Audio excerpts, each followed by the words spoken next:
Thank you, Mr. Chairman. Welcome. Your testimony has been very helpful to us.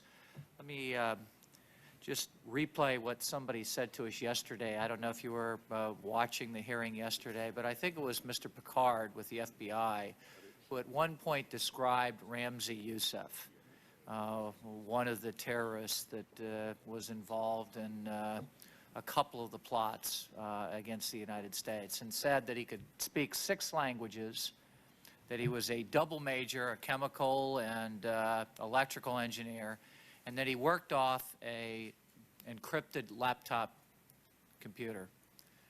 That's the kind of adversary, or the kind of enemy, the kind of terrorist, the kind of lethal decision-making that can go against the United States very quickly.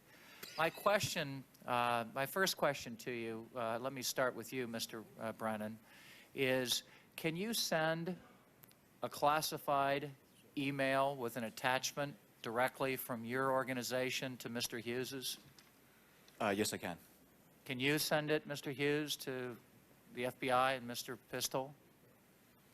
I can send it, but not with the kind of ease that we would like to be able to do in the future. What's the problem is it the problem with the classification or the problem with the attachment? It's the technical interface between the Department of Homeland Security and the FBI, but we have FBI liaison officers present in the Department of Homeland Security. We would pass it to them and they would transmit it or see that it gets to the FBI, or we would use secure fax.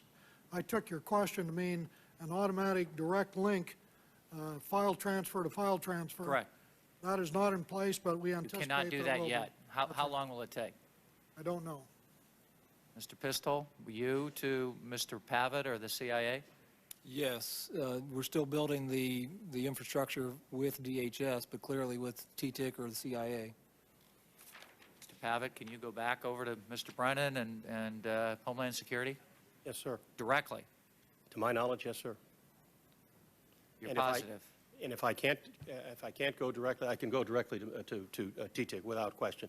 To DHS, I don't have the same level of confidence at this point. To the Okay. FBI, without any question.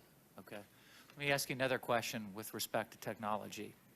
Let's say, Mr. Brennan, one of your analysts wants to get into a database with a lead on a terrorist. Can you get directly into Mr. Pistol's database? Yes, I can. And can you get into Mr. Hughes's database? The databases that we have within TTIC that from DHS, yes, I have real-time access to those databases. And can you get into Mr. Pavitt's? Yes, I can. And do you have to do those individually then? Do you have to task each one of them separately? So your analyst is saying, I got to find something out right away about Ramzi Youssef. I've got to go to each one of these databases individually. That's an excellent question. Yes, what we have to do right now is to do it sequentially as opposed to doing a simultaneous search. And what we're doing is building the integrated architecture that allows us to pulse all of them simultaneously so we can bring something up together. How long will that take? Good question in terms of how many of those databases we want to put together in that federated architecture, but over the course of the next year, we're going to be building that.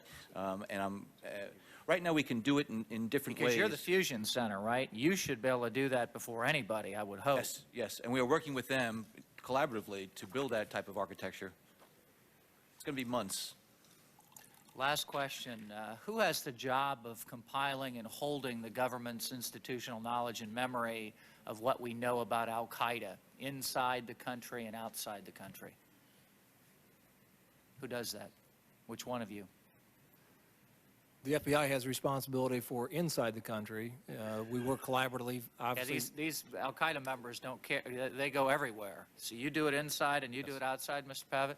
I don't know whether I have the responsibility, Congressman Roemer, but I can tell you that CTC and CIA's Director of Operations and Director of Intelligence are doing that.